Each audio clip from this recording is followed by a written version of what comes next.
અહીંયા રાજકોટ શહેરના એ division police સ્ટેશનમાં જનાર્દનભાઈ રામ નરેશભાઈ સાહાની નામના પરપ્રાંતીય ઈસમ છે, એમને ફરિયાદ આપેલી, જેમાં હકીકત એવી છે કે તેઓ તારીખ 25/2/2024ના રોજ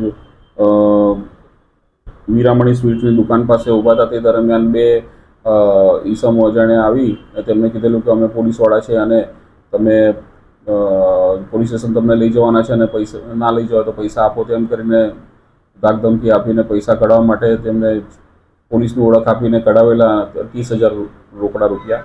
અને આ બાબતે એ ડિવિઝન પોલીસ સ્ટેશનમાં ફરિયાદીએ 308, 204 અને 305 મુજબની ફરિયાદ દાખલ કરેલ છે. અને ત્યારબાદ ગુનો દાખલ કર્યા બાદ પોલીસે આ નકલી પોલીસની ઓળખ આપીને પૈસા કઢાવનાર ઈસમને પકડી પાડેલ છે, જેમાં સંદીપ રામાવતને અટક કરવામાં આવેલ છે. તેમજ બીજા આરોપીનું નામ અલ્તાફ મેમણ ખુલેલ છે, જે હાલ વોન્ટેડ છે. ઉપરોક્ત ગુનાની તપાસ હાલ પોલીસ સ્ટેશનના પીઆઈ કરી છે.